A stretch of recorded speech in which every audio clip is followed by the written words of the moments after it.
নমস্কার, সুপ্রভাত। কেমন আছো তোমরা সবাই? আশা করছি তোমরা সবাই খুব ভালো আছো, আর আমিও বেশ ভালো আছি। আমার চ্যানেল শখের পরিবারে তোমাদের সকলকে জানাচ্ছি অনেক অনেক স্বাগত আর অনেক অনেক ভালোবাসা। আজকের দিনটি ছিল 1 এপ্রিল, আর এই দিনটি আমার কাছে একটি গুরুত্বপূর্ণ দিন। এই আজকের দিনেই আমি পৃথিবীর আলো দেখেছিলাম, মানে 1 এপ্রিল হলো আমার জন্মদিন। তো আগে যখন ছোট ছিলাম, এই দিনটা আসলে অনেকটা মনের মধ্যে এক্সাইটেড কাজ করতো। জন্মদিন এসেছে, সবাই গিফট দেবে, এরকমটা মনের মধ্যে কাজ করতো। যদিও এখন বড় হওয়ার সাথে সাথে ওরকমটা আর মনে হয় না।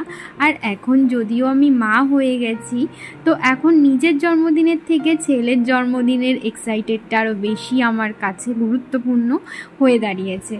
তো যাই হোক, দেখো রোজ দিনকার মতো আজকেও কাজকর্ম লেগে পড়েছি। ঘুম থেকে ওঠার পর সকাল সকাল স্নান দান সেরে নিয়েছি, আর কিছু জামা কাপড় ধুয়ে দিয়েছিলাম, সেগুলোই বারান্দায় নিয়ে গিয়ে মেলে দিয়ে আসলাম। তারপরে চলে এসেছি এই যে বিছানাটা তুলতে। বাসি বিছানাটা সকালবেলা তুলতে পারিনি, ওই যে ছেলে ঘুমিয়েছিল, ও এই মাত্র ঘুম থেকে উঠলো, তাই এখন বিছানাটা তুলে নিচ্ছি। বন্ধুরা, তোমরা যারা এই পর্যন্ত আমার ভিডিওটি দেখলে, তোমাদেরকে জানাচ্ছি অসংখ্য ধন্যবাদ আমার ভিডিওটি দেখবার জন্য। আর আমার ভিডিওটি যদি তোমাদের কোথাও ভালো লেগে থাকে, তাহলে প্লিজ আমার চ্যানেলটিকে সাবস্ক্রাইব করে আমার পাশে থেকো। যেহেতু আমার জন্মদিন, তো দেখো এদিকে আমার শাশুড়ি মা পায়েস বসিয়ে দিয়েছে, আর এদিকে ফ্রাইড রাইস করা হবে, তো সেই কারণে সবজিগুলো ভেজে নেওয়া হচ্ছে। আজকে যেহেতু মঙ্গলবার ছিল, তো মঙ্গলবার দিন আমাদের নিরামিষ হয়, তো সেই কারণেই বেশি কিছু করা হবে না। ওই যে ফ্রাইড রাইস আর একটু পনিরের তরকারি, চাটনি, পায়েস, ব্যাস এই কটাই করা হবে। আর এখানে পনির যেহেতু করা হবে, পনিরগুলোকে ভেজে নেওয়া হচ্ছিল। তো বন্ধুরা দেখো, এখন একটুখানি রেডি হলাম শাড়ি পরে। আর এই যে দেখো, এই শাড়িটা পরেছি, এটা নতুনই শাড়ি। তো কারণ আজকে আমার জন্মদিন, তো কেক কাটিং করব এখন, তো সেই কারণেই আর কি শাড়ি পরলাম। ভেবেছিলাম শাড়ি পরবো না, যা পরা ছিলাম সেটা পরেই কেক কাটিং করব, কিন্তু আমার শাশুড়ি মা বারবার বললো শাড়িটা পরে আসতে। আর এটা না 2 দিন আগেই কিনেছি এই শাড়িটা, জন্মদিন উপলক্ষে কিনিনি, এমনি পছন্দ হয়েছিল তাই কিনেছিলাম। তো আজকে এই যে জন্মদিনের দিন নতুন শাড়িটা পরেই ফেললাম। তো কেমন লাগছে অবশ্যই কিন্তু তোমরা জানিও। আর আমার না এরকম নরম নরম টাইপের শাড়ি পরতেই বেশি ভালো লাগে। তো যাই হোক, দেখো এখানে আমার শাশুড়ি মা আমাকে খাবার সাজিয়ে দিয়েছে। করেছিল 5 রকমের ভাজা, পনির, চাটনি, পাঁপড়, মিষ্টি, আর এখানে ছিল একটা নিরামিষ তরকারি, আর এখানে রয়েছে পায়েস। কিছু আয়োজন করিনি, একদমই সাধারণ সাদামাটা। বিয়ের আগে না জন্মদিনে আমি কোনোদিনও কেক কাটিনি, আর এরকম থালা সাজিয়েও আমার মা কোনোদিনও দেয়নি। কারণ কি বলতো, আমাদের নিয়মে না জন্মদিন নেই, মানে আমার বিয়ে মানে বাপের বাড়ির নিয়মে। তো সেই কারণে আর কি আমার শ্বশুরবাড়িতে যেহেতু জন্মদিন আছে, তো বিয়ের পর থেকেই আমার শাশুড়ি মা কিন্তু আমার প্রত্যেক জন্মদিনে এইভাবে 5 রকম ভাজা, তারপরে নানান রকম খাবার রান্না করে এরকম থালা সাজিয়ে আমাকে দেয়। আর আমার হাজব্যান্ডও কেক নিয়ে আসে, কেক কাটিং করি বিয়ের পর থেকেই আর কি।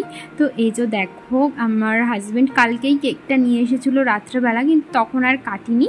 এখন দেখো কাটছি।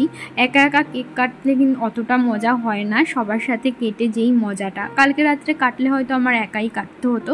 আমার শ্বশুর শাশুড়িরা সবাই যেহেতু ঘুমিয়ে পড়েছিল, তো সেই কারণে কালকে রাত্রে আর কাটিনি, কেকটা রেখে দিয়েছিলাম। সবার সামনে কেকটা কাটিং করে নিচ্ছি।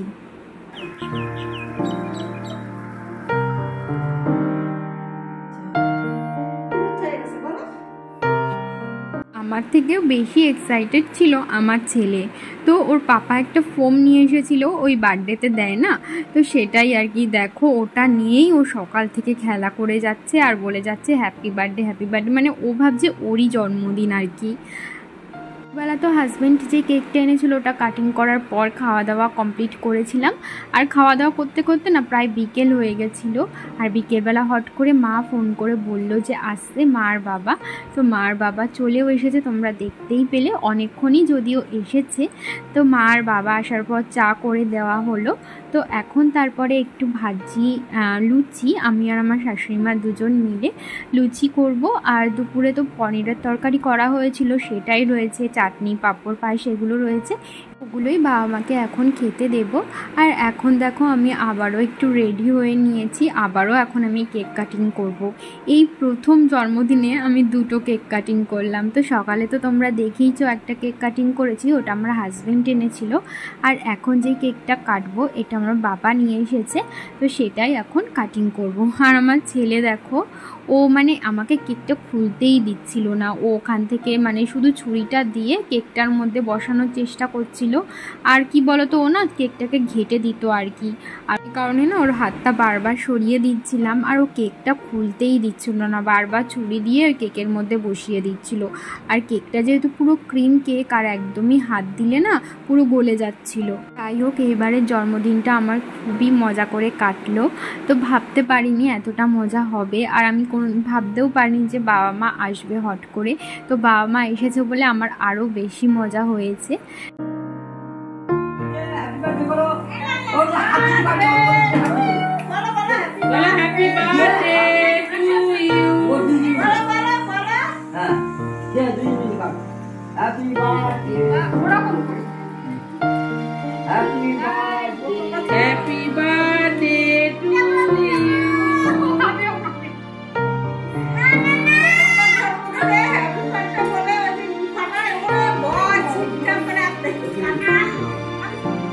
দেখো, আমার জন্মদিনে সবথেকে বেশি যে এক্সাইটেড ছিল সেটা হচ্ছে আমার ছেলে। তো দেখতেই পাচ্ছ, আসলে বাচ্চারা না একটা কোনো জিনিস পেলে ওরা এতই আনন্দিত হয় যে কি বলবো।